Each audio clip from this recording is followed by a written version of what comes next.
It's a English probably. pile. Yeah, a pile of books. Okay. Okay. Okay, we're gonna edit this, and the visibility is public. Done. Save. This is gonna be public. So Nice. obviously, act like we're recording now, but it won't actually be recording for like about 15 more seconds. Um, Okay. but when we're ready, we'll be live. In fact, we might already be live because I already pushed go and it. I think we're live now. Yeah. I think there is a time delay, but I'm not sure. Yeah, I think we're already past that. Okay. It thinks we're live now. I thought Okay, when I we are live. recorded through OBS, first it would start feeding into YouTube, which then YouTube would take it and say, okay, yeah, I've got it. Now, push go when you're ready. But YouTube said, no, no, no. I started going as soon as you pushed it. But I'm like, yeah, but privacy wasn't even set to public at the time. So as soon as I set to public, again, I'm thinking at some point I push go, but it's like, no, no, we already went. So okay, we're So, live. Yeah, we're Josh, live. Yeah. do you wanna present yourself, Yeah, or I'm anyone Joe's from who's? Arcknight. Joe's Josh. It's all the same. Um, the only difference is, as like a Dungeons and Dragons company, as like a game company, we always have like our own titular characters. So my character's name is Joe's. I'm kind of used to working with Joe's instead of Josh, but my name is Josh, and I'm Joe's at Arcknight. Okay. Um, And who are you? I I am Guy. I'm an artist, and I will be drawing some sketches here today for Mage Tower. I don't particularly are a player of Dungeons and Dragons myself, but I do like to draw a lot of stuff for people who play. Right. I think we were talking about how you're more of a Magic the Gathering player, but you have a fantasy Yeah. background, so you Yes. definitely know the kind of the realm of what we're doing. Yeah. So we have a Kickstarter right now. I'll just talk to the audience for a minute. Okay. That's for Roleplaying Objects 2.0. We need objects, like gobs and gobs of objects. And we're going to be turning these objects into vector art, and we're going to be printing them on pages. But it's really cool to sit down with guys like you who can draw stuff and give us concepts and do concept work, so that when we go to create, we know we have a much better visual of what we want. And then we can kind of go through like a page of ideas and pick out our favorite things, which is super neat. So Yeah. what we need to work on first, you called it the Wizard Tower. We already have a set of maps called the Wizard Tower. This pack of objects we're calling the Wizard Library. It's supposed to be in between a library and a Wizard's Tower. So if you want to Okay. put a library in a Wizard's Tower, you've got it. If you want to put a library in a library, you've got it. And if you want to put a bunch of weird wizard experiments at the basement of a library or the basement of a Wizard Tower, you've got that too. It kind of needs to do everything. I think one Nice. thing we're missing right now is like when you go into a fantasy library in certain genres, and they have a library that's like just enormous with like Yeah. creatures or helpers that can bring you books, and you have like the book nerd just keeps looking through book after book and like searching in a frenzy. They end up with this Yeah. like pile of books that's just sitting to the side, like this mountain. But we don't have a doodad for that kind of like disheveled heap of extra books. Um, so that's one of the things we want to make first. We want to draw like what it could look like if you had this like stack of books, but as the stack gets too big, it like falls over, or this like Okay. multiple books in a heap. Because it would be great to be able to throw down some doodads. And I really like it when we have organized bookshelves. That's great. And we want some stacks of books that are organized. But then if you flip it or you use different doodads, you should be able to kind of decide whether this library is going to be a mess right now or very clean. We can put down Okay. organized book piles to make it look organized, or you can put down a pile of empty books to make it look like a mess. And this doodad specifically, I don't think it should be on a table. It should just be the books themselves on transparency, because then you can put them on a Okay. table or put them on a shelf or put them wherever. It just needs to be like the book heap itself. Okay. You know what I'm thinking? Uh, I'm thinking in doing a pile of books that it's on the ground, Yeah, yeah, yeah. and if I make it messy enough in one side, maybe I can make it match with a a, a book. What is the name of this? Like a bookshelf. Yes, maybe I can make it match with a bookshelf. So you can layer the Uh, two on top of each other. yeah. Yeah, could be done. Uh, but I probably need to find some rearrangements for this one so I can make it match with the pile of books. But let's try it. Let's see if we can figure it out. Sure. Uh, One thing about messy piles of books, it's that the books don't necessarily match in size and in organization. Right. So what I'm trying to do here is to in a top view perspective make it look like there are a lot of books and they're not organized. Right. Uh, And you don't know how tall the books are because the perspective. yeah. Uh, I I can imply the size of the books by giving it just a little bit of perspective, like this, where I can kind of see the side of the book. Sure. Uh, but only for the really big ones. If I'm going to make a small book, it have to be just a line should be enough. Um, Maybe some like this and another like this. 90-degree angles are important. So, one thing that another thing that think would work is some of these books not be books but loose papers, loose pieces of paper. Right. Or Like papers it like is, sticking out of the sides of the books and stuff. yeah, like something like this, you know, here. So uh, I think when using color, it's nice to have like darker colors for the book, and so you can use bright colors for the paper that it's missing out.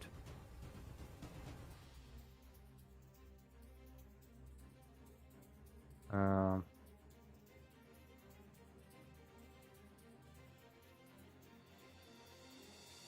Maybe another pile here, but slightly different. I'm not sure if this will match this in the end, but let's figure it out.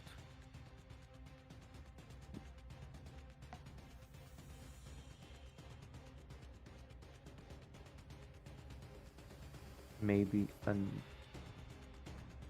open book right here. Oh my, sorry.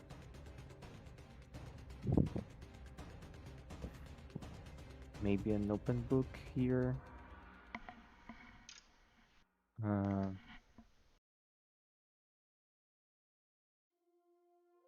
So how'd you get into drawing? how do I get into drawing Yeah. in my life? uh, Yeah, I can't draw. I I've been working in art or alongside artists for 20 some years, and it's not like I've gotten any better.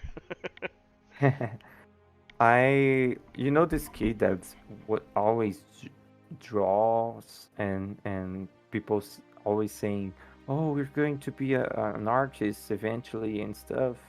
Eventually. Eventually, and it was not me. I was never the good drawer of the class.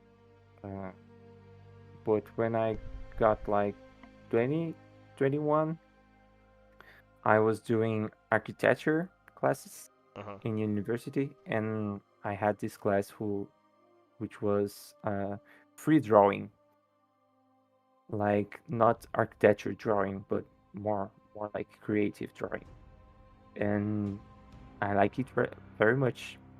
And I changed my university so I could start studying art, and here I am, 4 years later, drawing every single day. So you just started doing it like later in your life, and it kind of took over your career. Yeah. Um, My university, it's more about education, art education.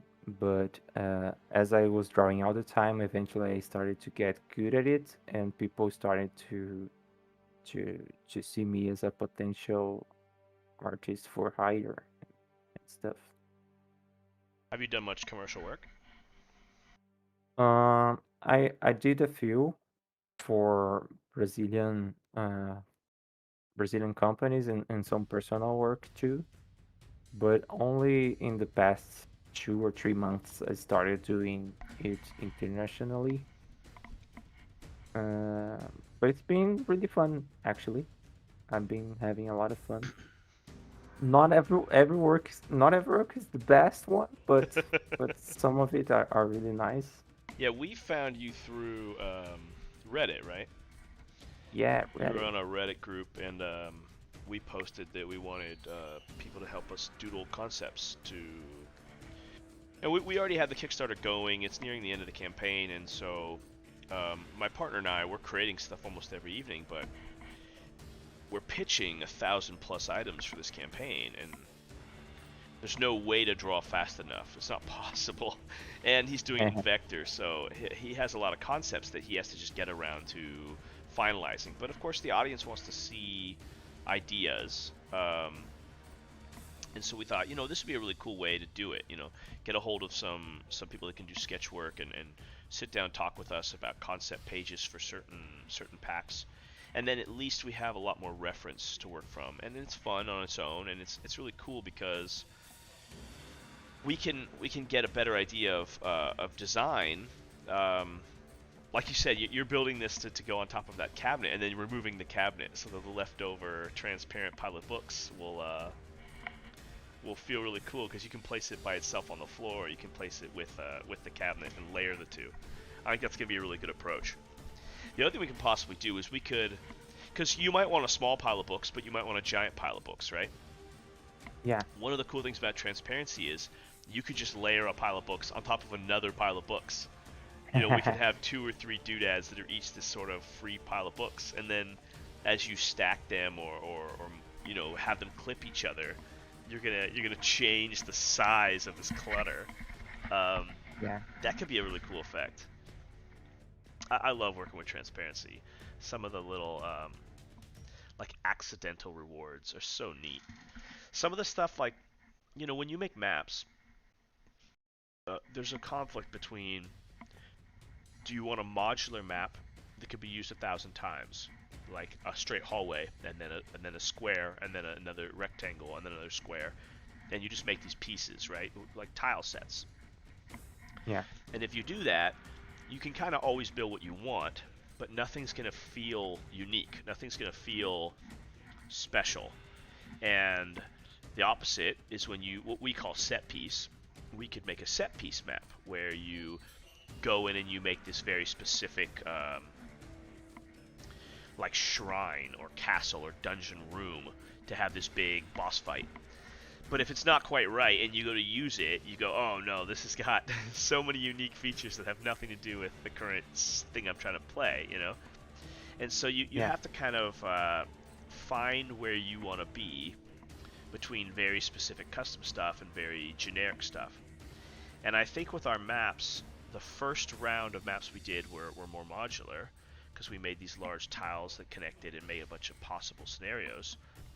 But at the same time, we still put some uniqueness in.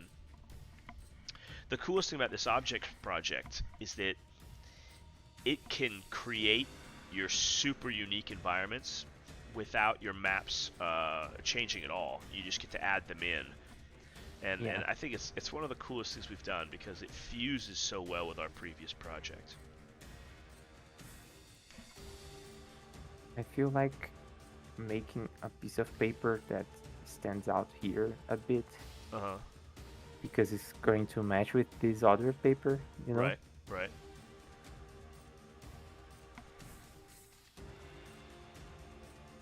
I would have to fix it to be precisely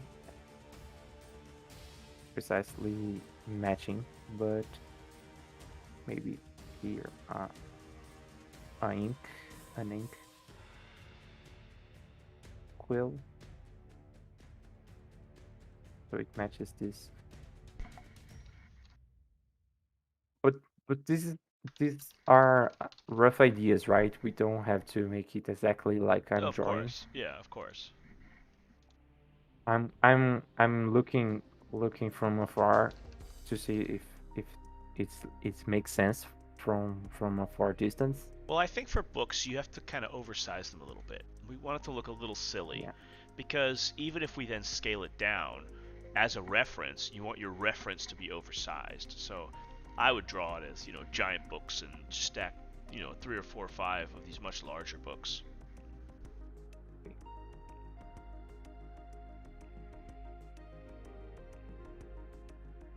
Mm, yeah, I do feel like these books that I'm drawing right now are almost all the same size, and this is bothering me a bit right now. Uh, I think I'm going to get here another pile of books, but in a different position than the other, like there, like this.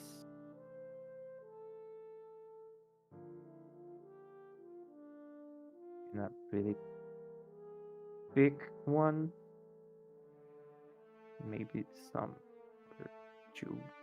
Yeah, I'm not that big.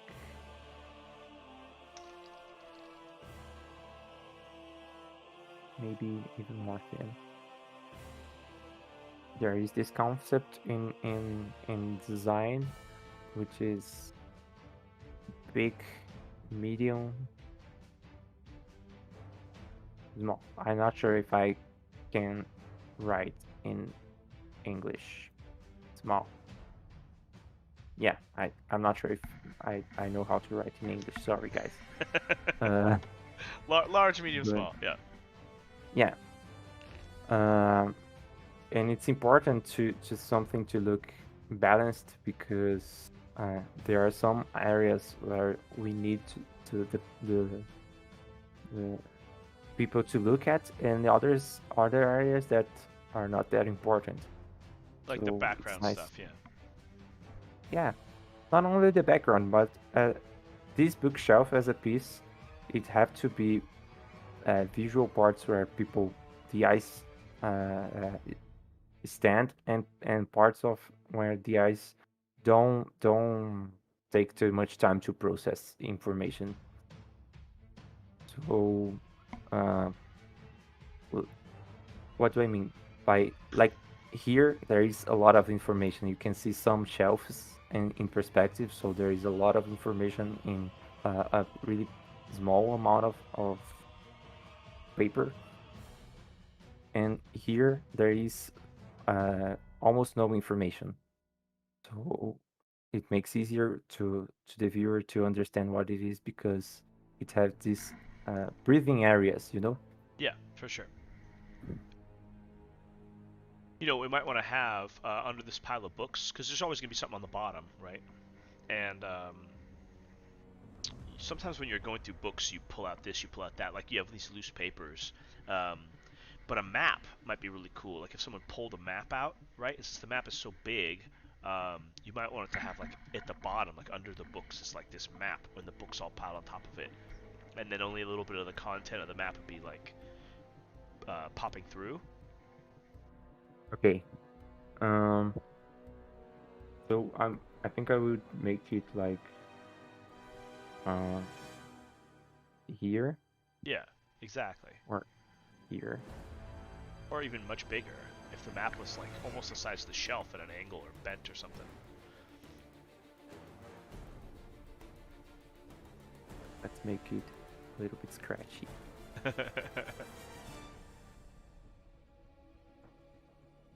Because, like you said, when your eyes can identify something simply, if we do it right, people will identify, oh, it's a map. Even if it doesn't have all the land features and water features and have all that detail, they're going to get that there's a map underneath there, but it's all covered up by books, so you can't see it. But there's a few little things about a map that feel really unique, like the parchment it's on and the color tinge, and some dots for pathways. And then they're gonna go, oh, cool, there's a big map back there. Like I think those visual cues are really really cool.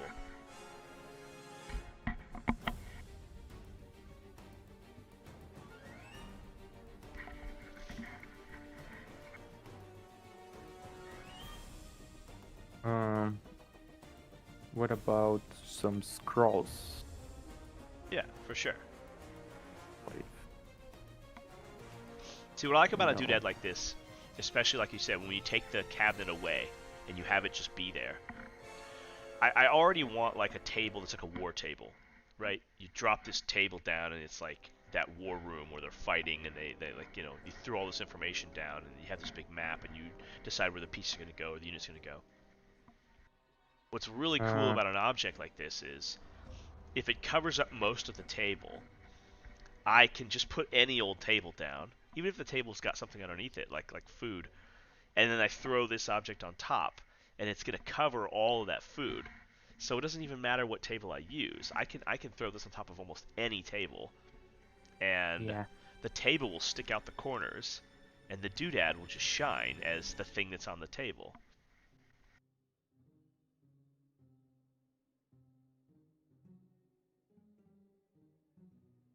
yeah, Is that like a feather, like a pen? yes, Yeah. With with the perspective, your choices there are you either have it sitting sideways like it is, or you could like put it in the little um,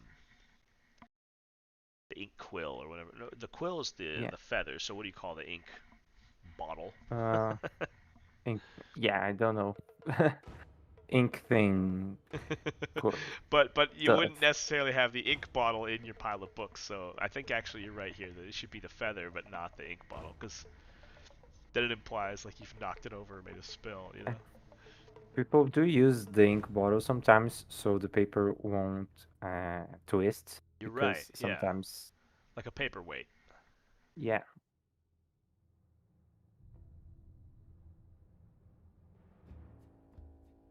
Right. Hold down the corner. Yeah. yeah.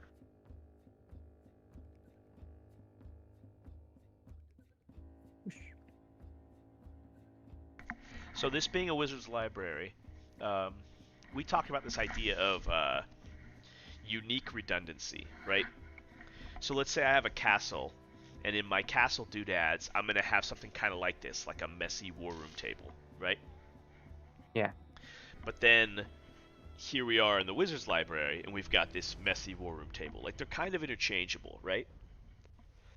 But then you got to ask yourself, okay, well, what's the thing that's going to be uniquely different about the one in the wizard tower? And I think what we should do is, on top of that pile of stuff, or maybe duplicate this and make a second version, that on top of that pile of stuff is like one main scroll, and then we can cover that scroll in like runic, like magical lettering. So that, yeah, there's a pile of stuff, but then the thing on top is like the haha, this is what we were finally looking for, and you drop that down. So what you really want is that one dominant scroll now on top with the magical writing. Is if when they finally found it, of course they just tossed it on top of the pile because they finally found it. You know, like when you pull the map out, but you've got you got stuff all over your desk. Well, you just throw the map right on top of all your stuff. You yeah. know. Mm, And with some of these doodads, they're so complex that when you flip the doodad over, you're going to want a pile of books on one side and a pile of books on the other side.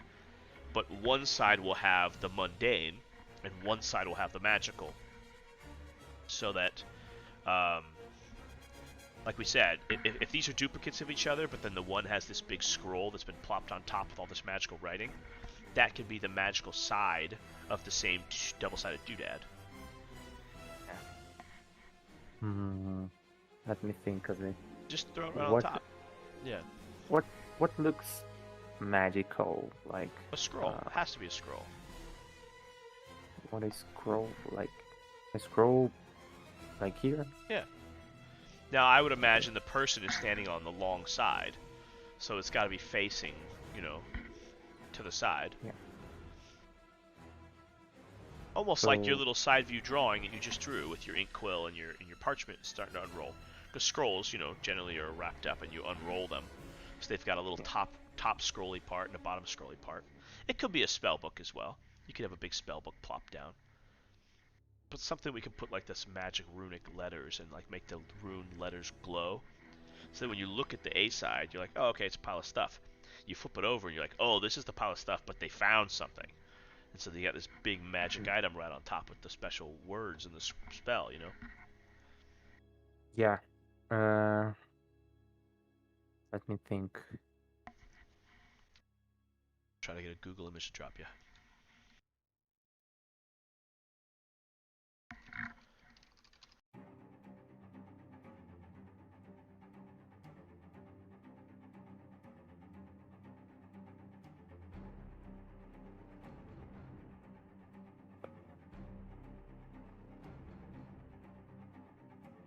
Okay. Yeah, if you just Google magic scroll, you find so many good ideas.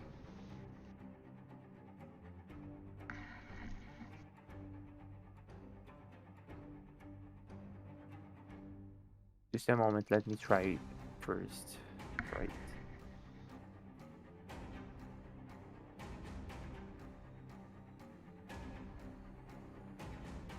Maybe if this looks like this.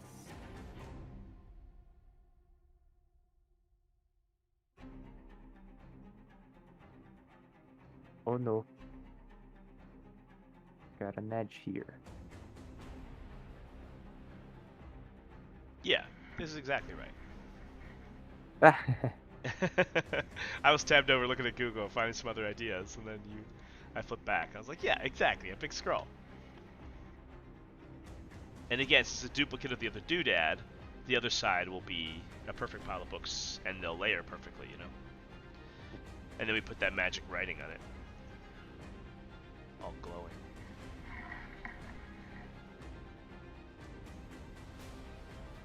yeah, I do need some reference of magic writing and stuff. Yeah, like I said, just Google magic scroll and you'll see a bunch. Yeah. The moment. But you don't need to fill that in, because Phil's gonna have to fill that in when he draws it for real. Just put some Oh, wiggles. okay. Just put some wiggles Okay. on there. Just do them in a different color, you know, so it's pretty clear in the notes that it's like, we want this to be magical. Get like a light blue, and just squiggle in some light blue.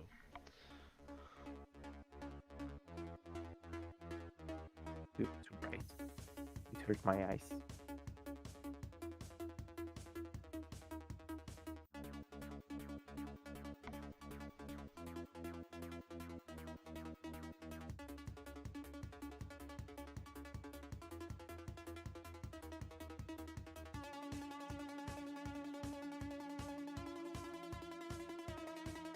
Magic scroll stuff.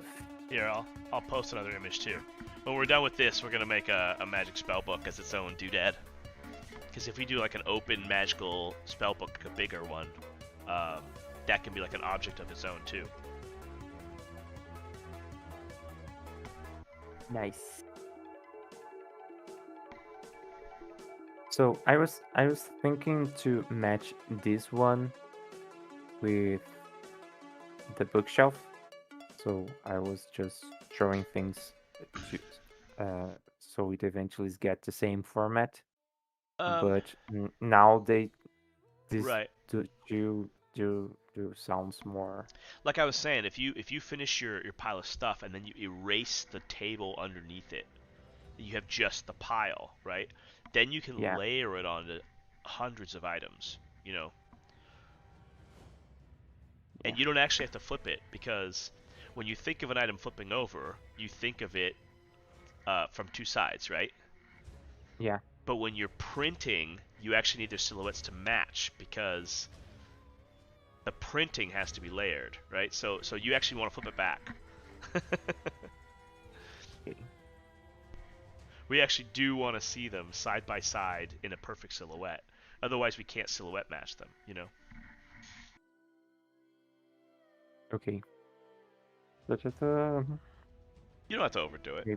Yeah, just erase the stuff on the erase the table underneath them and leave that map. Because that's the cool thing about that map. That map is going to fill in a lot of that transparency with space. And then the whole table can be erased, which is great. And it's going to have a really unique silhouette. And you're going to be able to just take a table and place the whole object on the table and create this really interesting look, you know? Or, Yeah, like you said, throw it on the floor and have no table at all and just have it be on the floor. And those two utilities are really helpful because if you want it to be on the floor, it's a very different utility, right? If you just have a Yeah. dungeon, you throw it on the floor, then the players know they can run through it, they can step on it, but they might trip over it. It could be like a terrain effect, you know? Yeah, I have a question about this. But what if uh, this this pile of books are like when you see it from the front, because this is a top view, Yeah, right? yeah. What if this by up front is like this? Like, how does it Maybe the work in stories game? here. Yeah, like this pile is too big. Like this one. It's this one. Well, you know, in top view, the GM is going to tell them whatever he wants to tell them. He's going Oh, to say, nice. hey, look, this pile is actually like, 3 feet tall. But, yeah, I think if anything, it opens doors, because visually, it can be whatever you want it to be. Yeah. That's like when you have a top-down table. It's a table. You assume it's human height, but it could actually be a 10-foot tall table. Going all the way to the ceiling and you can't reach. But no one's going to assume that, right? Yeah. But yeah, if we wanted to say it is, and then who's going to stop us?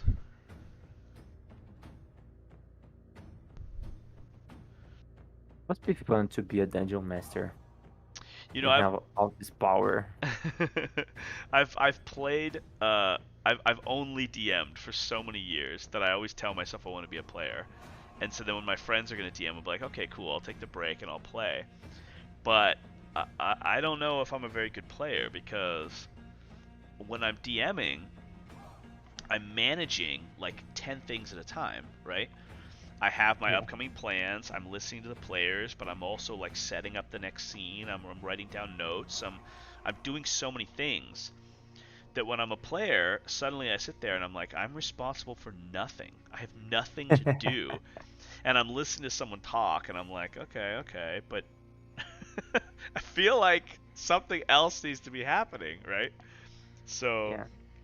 I've played some games where as the game got deep, and I'm not suggesting this early on, but as the games got really interesting in late game, there was a lot of secrets going around. There was a lot of lies being told on the table. Like, a lot of players knew some information, but not other information. And like, one of the characters in the party had his own motives, and so things were complicated, right? Yeah. We would often have a player pulling out their phone to text the GM, and then the GM would get a doop, and then the GM would pull out his phone and read the text from one of the players sitting right there at the table, and read like, hey, I don't want so and so to know that I've done this, but this is what I want to do.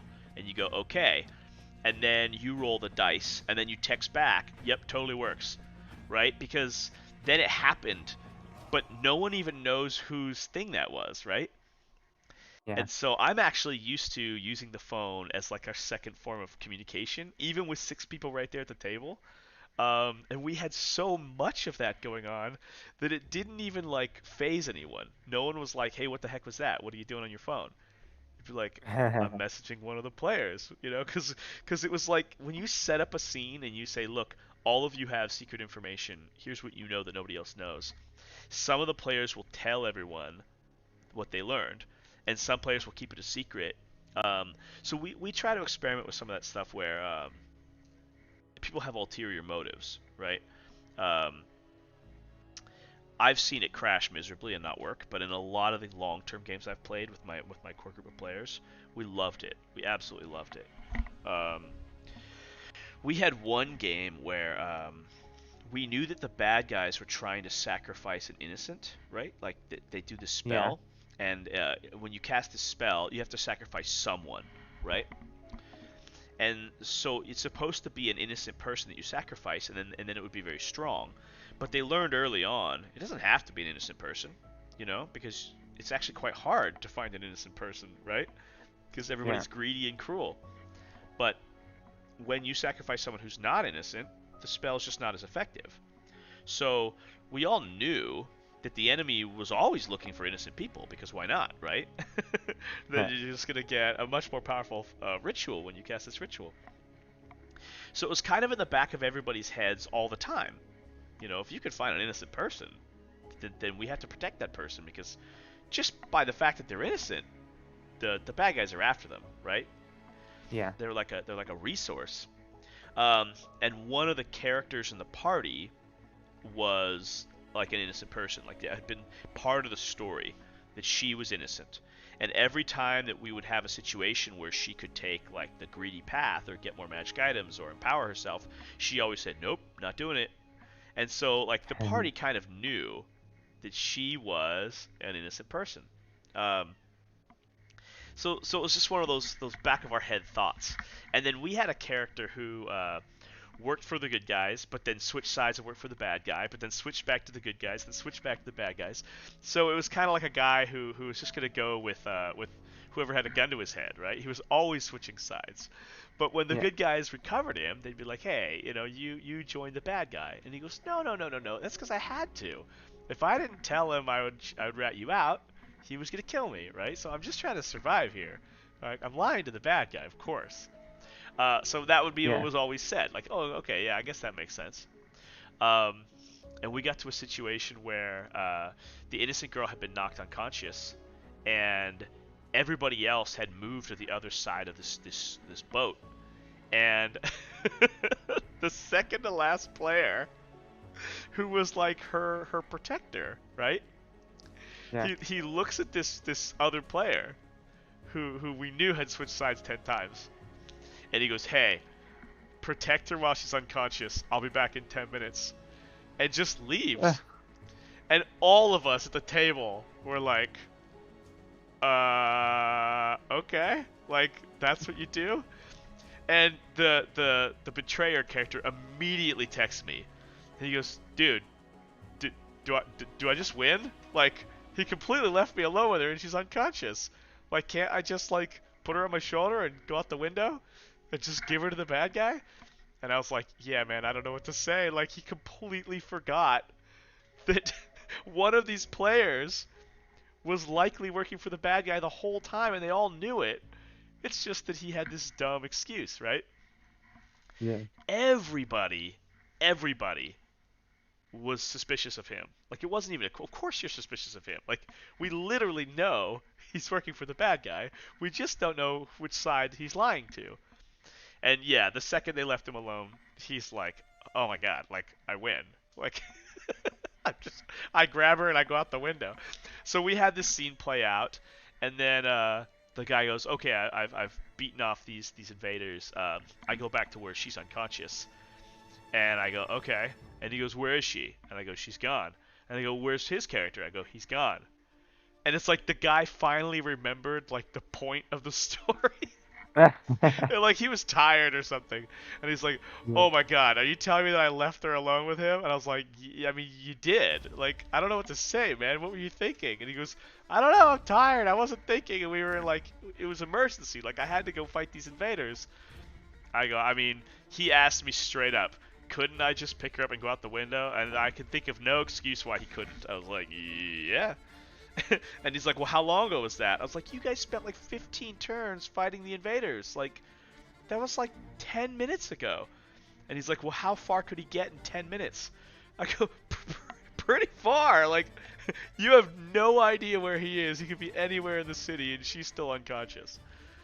And it was like, oh no. It dramatically changed the rest of the story from then on. The Yeah. whole game became like a daring rescue because now they knew the main bad guys got her, and it changed everything. It changed the entire story. But it was all based on this one guy just not, like, legitimately not remembering out of character um, that this other player might have been working for the bad guy. He had just assumed some time ago, like, no, no, no, I think he's really on our side.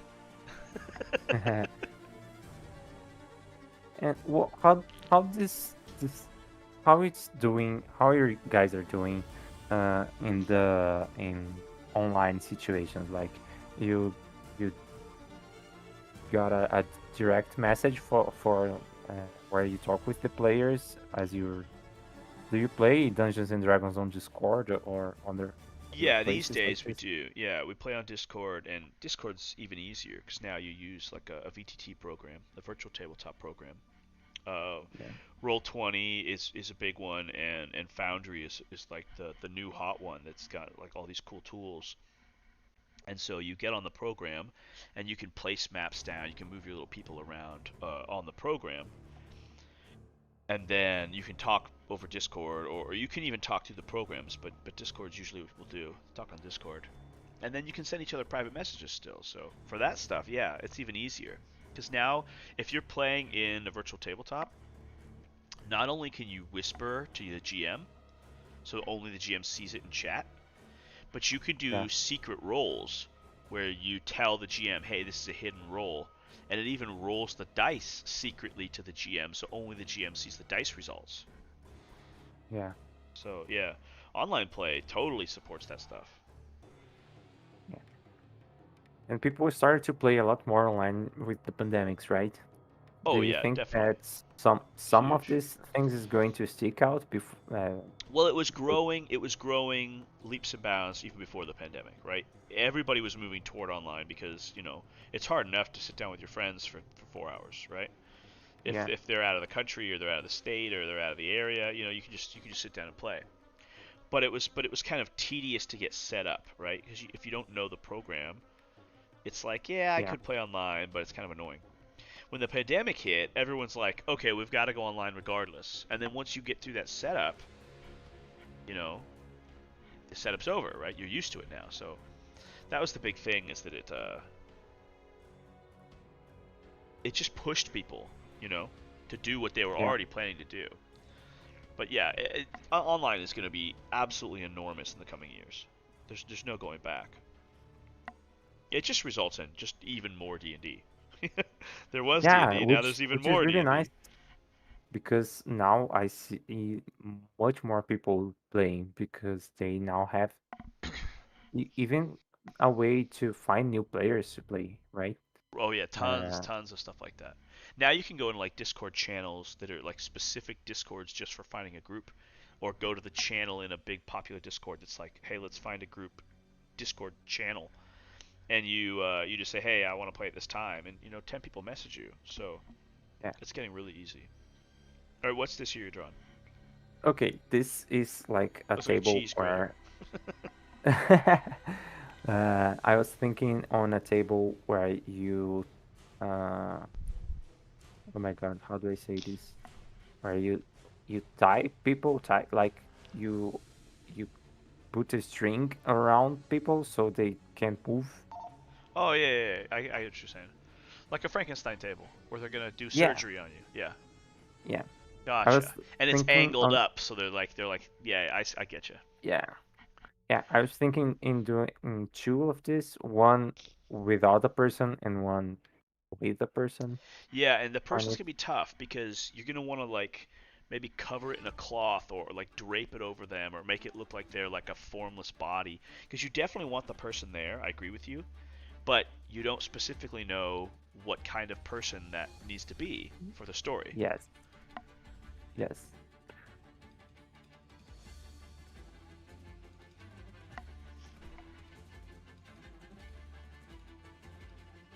Maybe some. And how you Um, draw the person isn't gonna matter because when Phil goes to vector it, it's gonna change entirely. So you should just draw them like a crash dummy okay, or I'm like a just corpse. Yeah. yeah. I feel like I'm giving Will. It's Will, the name of Phil. Phil. Yeah, Philip. Yeah. Phil. I feel like I'm doing making Phil just work more. Like I'm imagining this stuff and he's going to deal with it Right. eventually. Yeah, make him deal with it in vector. But again, concepts like if you draw this right, and there's this guy strapped to the table, got it. But then, what are the pieces next to it, right? Next to it on one side, you need to have that like medical surgery table with like scalpels and knives and strange lobotomizing equipment, right? Yeah. On the other side of the table, you might need the stuff to make a Frankenstein with like electrical devices and pumps and electricity and cables coming down from the ceiling, you know? Yeah. Remember that those objects also need to be made, and they don't necessarily need to be connected to this main piece. They need to be separate pieces so that they can all be put next to each other to get what you want, but in other Yeah. cases, you just don't use them at all. If you want this to be a surgery table or you want this to be a Frankenstein table, you change the tables you put next to it. Yes. Can I'm not sure if I'm totally around allowed to do it, so I'm gonna start to talk about it, and if you feel uncomfortable, I will just stop, okay? Okay. But when I back in university, I did a class who is called artistic anatomy, Okay. and it was a class that was mixed in two departments: the art department and the medicine Yeah. department. Yeah. department. So some of the classes was in the same rooms where the guys from medicine used to take classes, Right. and I used to and I did this class, and after I was monitor. Monitor is the right word. I was a student that already did the class and was Yeah. helping the teacher. Yeah, we would call that an aid. Yeah. Aide. Okay, I was an aide A in student aid. Yeah. this class, Yeah. and this classes was a lot about drawing muscles and Right.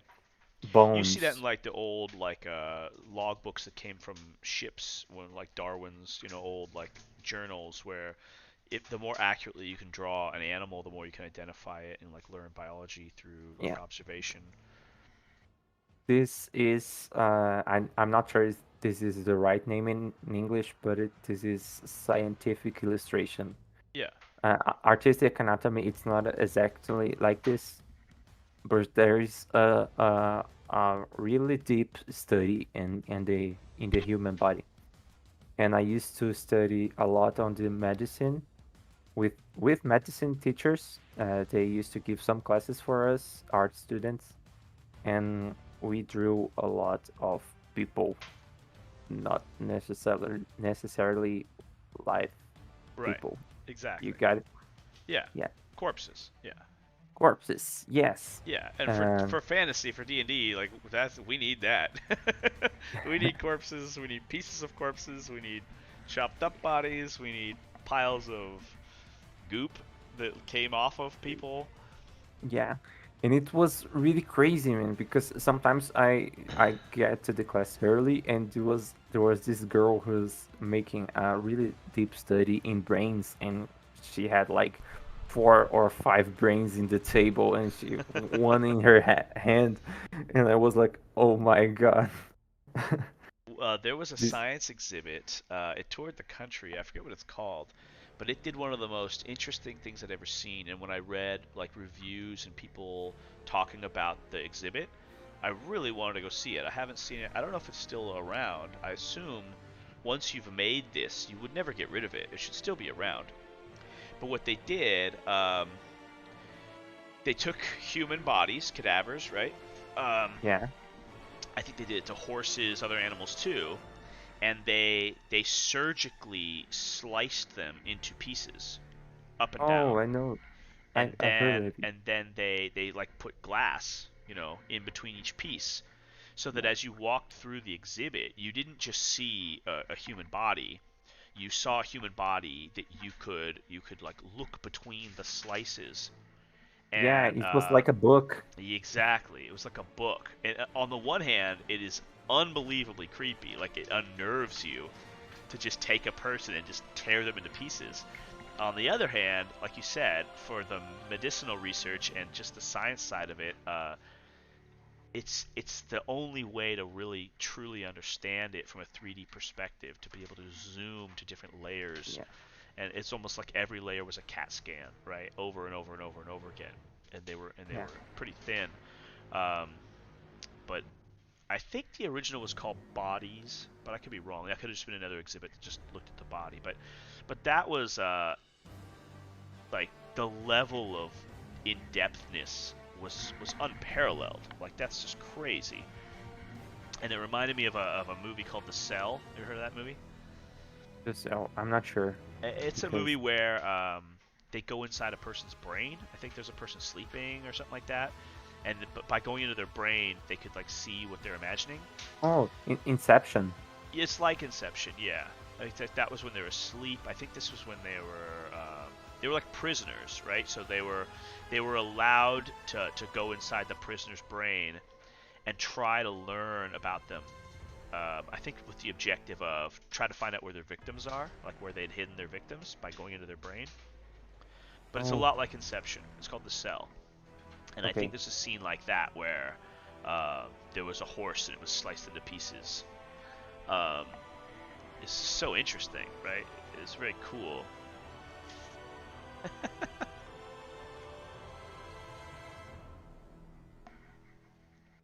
Last game's hero. Yeah.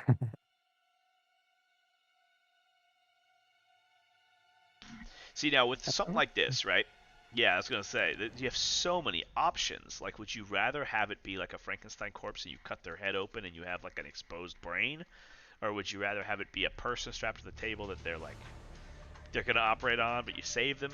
Generally, if it's an object, if it's a doodad, you don't want it to be a live person, because then you Yeah, couldn't you couldn't you couldn't use the people are going doodad to over and relate. over again. Yeah, right. You want it to Yeah. be more of like I don't know, like the creepy thing you find, right? Which then the exposed brain or the pieces of the skull missing might be cooler. Really, a lot of options there. Yeah.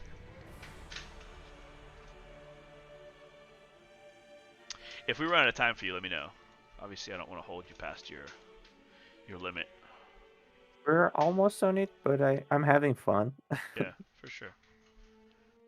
I was thinking on if there is going to be some persons stuck in this kind of table. There should be some kind of uh, jail or or prison for them Well, also, or well, for some creatures. when you're making a project like RPO2, different packs will have different things. So we already have a prison set, we already have dungeon sets, we already have. Oh, But now nice. we're in the wizard library, so you're going to be able to mix and match all these pieces, of course. But the pieces we need on this page are the more sciency, library, magicy pieces, you know. Okay. So yeah, what I would do next though is work on the tables that would be next to that, you know, because like I said, you need that metal tray that has devices, and I would make it wide and long, you know. One thing that these tables have that I found interesting is that they're not plain. This their shape. If you look from here, it's like this. You know what? Why? Like to drip Because drip the blood. blood, Yeah. the blood that you have to. There's like a drain here, Yeah. somewhere. Yeah. I used to draw on one of these tables. It was a pain because the pens always rolled from for the middle of it. But I think what we want to do here is like think of like a dentist's office, right? We want strange tools. We want Yeah. the forceps and the scalpel, but we also want some weird stuff for no reason. Stuff that doesn't make any real sense because it's supposed to be like a fantasy, you know, experimental laboratory type thing with weird little hooks and yeah, exactly. Scraping tools that are a little confusing. Um, yeah, especially if they're like somewhat magic, somewhat sciency, and there's some obscure items, even if they're made up, like something that would go in your nose and then expand. You know, do something weird. I'm going to make them bigger than they would look You have like. to, yeah, exactly. You have to. Okay. They have to be oversized, or they're not helpful. Because it's a doodad, Okay. yeah. And of course, you can zoom in and draw them large. That way, we have a large reference for when we make them in vector, and then we scale them down. Yeah. Yeah. I think Yeah. I'm doing it a little bit too small. Whoosh.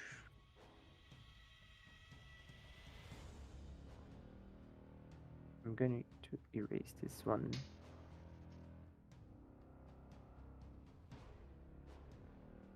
So let me ask you something. Sure. We're going to do this more times Yeah, somewhere for sure. There's for 7 days sure. left in the campaign, um, Yeah. but that's not the only reason to do it. I think by the end of the week, we're going to have concepts for 80-90% of our stuff. But there's always going to be those last 10 pieces that we're kind of missing that special thing for, you know? So we'll probably keep doing concept after we're done, too, to kind of help us think of interesting things to fill in those last spots as well. Nice. But right now, we do have the die assigned for this pack. I think the die is assigned for every pack now, pretty sure. So at least we know our piece count, we know our spaces, we know like what we're trying to fill, etc. And where do we find it? If we want, there Okay. is a link in the description. Oh yeah, good point. Let me hunt down the Kickstarter. It's called Roleplaying Objects 2.0, the Kickstarter itself, but I'll add it to the video. Yeah, we need a link, man. I mean, there already is a link, right? There's not really, but I'll make one in just a second. Yeah, there is a link. You guys aren't finding it yet because you don't look. Just don't know to look, yeah. Yeah. Duh. What a shame of you guys. Don't know where the links are. Alright, got the link.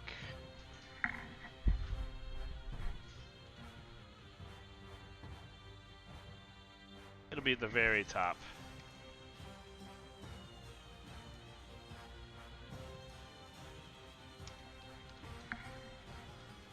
And what's funny is I have like in the description, this is a test stream. Well, no, this isn't a test stream. This is the real stream. I just didn't delete the line. This is the test stream. So yeah, now the video link is inside the description, so easy to find. You can go be a backer.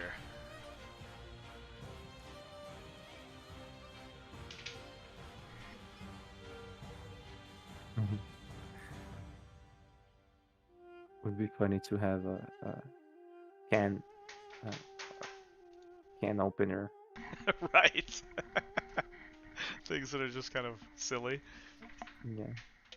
But again, if this is the surgical side, we need a second tray that's the magical side, right?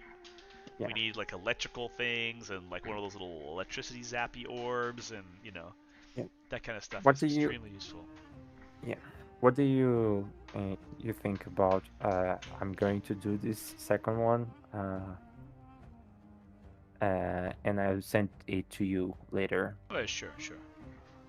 Because I think I'm running out of time. Yeah, definitely.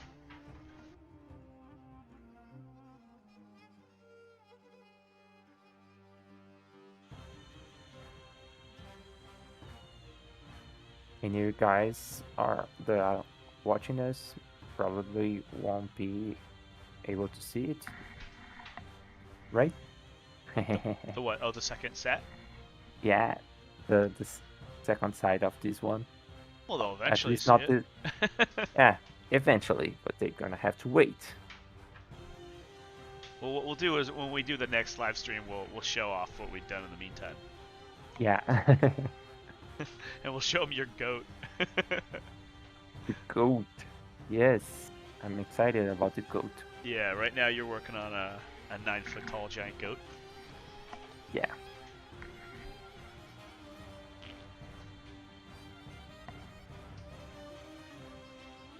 I know some people that are scared of goats. Would They're be pretty really weird. nice to. Yeah.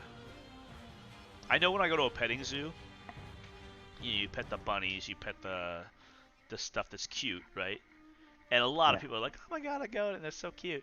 But I look at the goat and I just go, "I don't think it's cute." Like, and the fact that it's not cute makes you like hesitate to pet it. It's so true that like you want to pet things that are cute, but the goat's crazy eyes, I'm like, I don't know. It just looks alien, right? Yeah. Petting a xenomorph, like, nah, it's okay. I'm getting a little bit. I don't know if this is going to be in the final piece. Well, right now everything's um, vector, right? And I've talked to Phil Yeah. a lot about how should we be peppering some raster items in, and we could get certain things where we build the outline in vector, and then Yeah. we get someone to draw that individual object as a raster object, and then we just layer it in as an object, right? Yeah. That could work for some of the really complicated stuff. Um, or we could just zoom in more and make it a more complicated vector. It just depends, you know. Like if you look at our alchemy experiment stuff, um, scroll to the left to the lab, the map we have, yeah. Some of that stuff was exported and it looks fine, but then when I move it around, if the vector can update, sometimes it updates wrong. And I think for like text on the page, we could probably, but again, we could zoom in and get just even more detailed vector if we need to. Yeah. It looks pretty good. It looks pretty good. I like the texture. And it's consistent, you know, it has like a certain look. So once we have enough pieces of a certain look, the question is whether you want to change it. Yeah. I'm okay with, you know, piece by piece, whatever that piece needs. I don't think it ultimately matters. I think as long as it's utilitarian, it's going to be fine.